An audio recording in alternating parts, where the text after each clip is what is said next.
There was no roar, no earthquake, no storm, only a strange light in the sky. A light that looked like a star until the moment everyone realized, far too late, that it wasn't a star at all.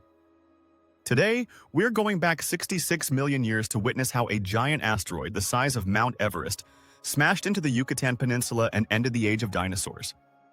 66 million years ago, Earth was not the world we know today. It was warm, lush, and alive. Across vast forests of ferns and towering conifers, dinosaurs ruled the land as they had for over 160 million years.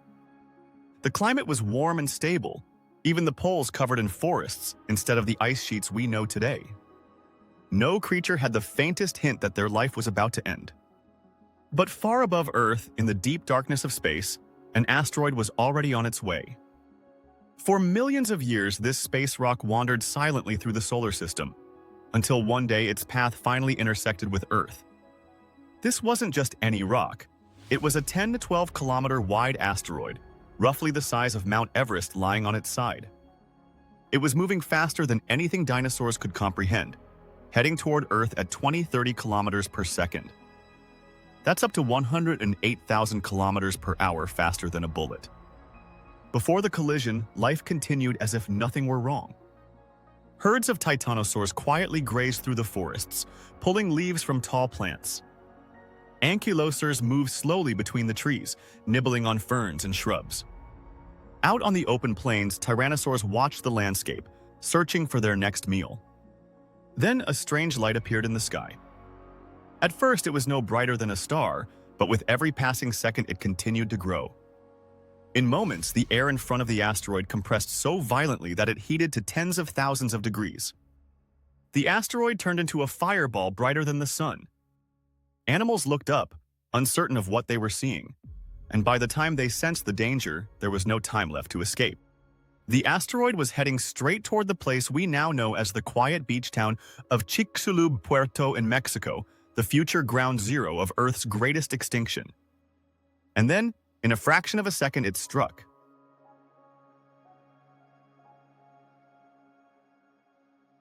The asteroid hit Earth with the force of 10 billion Hiroshima bombs. It drilled 20 kilometers into the crust instantly, vaporizing rock, ocean, and anything alive within hundreds of kilometers. A crater 180 kilometers wide tore open the planet, the Chicxulub crater. The shockwave was so violent that entire forests were flattened instantly. Animals hundreds of kilometers away were thrown through the air. Skin was stripped by the rushing wall of heat. The atmosphere itself cooked anything exposed. Even massive dinosaurs weighing 50 tons were tossed like toys. Just minutes after the asteroid struck, Earth was burning. Chunks of rock were blasted into space and soon plunged back through the atmosphere, heating up until they fell as blazing shards of molten glass. It created a worldwide fall of burning debris, turning the sky into a storm of fire. Wildfires spread across entire continents. The sky glowed orange, and temperatures spiked to hundreds of degrees in exposed areas. Anything that had survived the initial blast was now trapped in a burning world. Meanwhile, the ocean reacted violently. The impact into shallow sea pushed water aside and formed a tsunami over 100 meters tall. These waves were tens of thousands of times more powerful than any modern tsunami, roaring across the Gulf of Mexico, North America, and far beyond, tearing up coastlines, dragging forests, dinosaurs, and debris deep into the ocean. The wave's reach was so immense that its sediments were discovered in North Dakota, a place thousands of kilometers from the blast. Then came the longest night Earth had ever known. The collision filled the atmosphere with debris, dust, and soot, forming a thick global blanket that blocked out the sun. This impact winter plunged the world into darkness. Days turned dark, weeks remained dim, and months passed with almost no sunlight, maybe even years. Temperatures plummeted. Plants could no longer photosynthesize. Forests died. Herbivores starved. Predators soon followed. In the oceans, acid rain and falling pH levels killed off plankton, the base of the entire marine food chain. Earth became a cold, dying planet. And one by one, the great reptiles fell silent. 75% of all species on Earth vanished. But life didn't vanish entirely. Only the small and adaptable endured.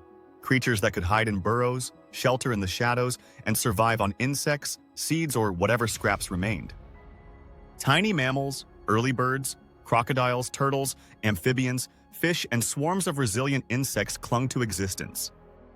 Life survived, but only by the thinnest thread. After months to years, sunlight finally returned and temperatures began to rise again. Slowly, the world started to heal. 1,000 years after the impact, ferns were the first to spread across the ruined landscape, covering the ash with a thin layer of green. 100,000 years later, forests crept back in, and small mammals no bigger than raccoons explored a quiet world without dinosaurs. After 1,000,000 years, ecosystems stabilized and new species appeared, and after 10 million years, Earth had fully reshaped itself. Life was thriving once again, but it was a different world. The age of giant reptiles was gone. It had become the age of mammals. From those tiny survivors, over tens of millions of years, eventually came us. Humans. The asteroid didn't just end the dinosaurs, it cleared the way for the world we live in today. We walk the Earth only because a mountain-sized rock fell from the sky at exactly the wrong or perhaps the right moment.